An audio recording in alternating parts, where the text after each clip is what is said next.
ஆங்கில புத்தாண்டு பலன்கள் சொல்வது சரியா? முன்பெல்லாம் தமிழ் புத்தாண்டு பலன்கள், சனிப்பெயர்ச்சி பலன்கள், ராகு கேது பெயர்ச்சி பலன்கள், குரு பெயர்ச்சி பலன்கள் இவை மட்டும்தான் இருக்கும். பத்திரிகைகளில் மாத பலன்கள் வரலாம் அல்லது வார பலன்கள் வரும். ஆனால் இப்பொழுதெல்லாம் தொலைக்காட்சி பெட்டிகளில் பார்த்தீர்களானால் தினசரி பலன்கள் சொல்ல ஆரம்பித்து விட்டன.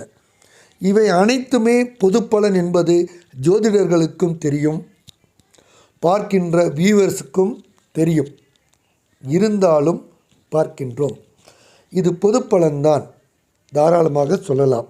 ஆனால் பலன்கள் எப்பொழுது ஒவ்வொருவருடைய பிறந்த ஜாதகத்தில் இருக்கின்ற திசாபுத்திகளை பொறுத்தே பலன்கள் நடக்கும், நல்லது கெட்டது.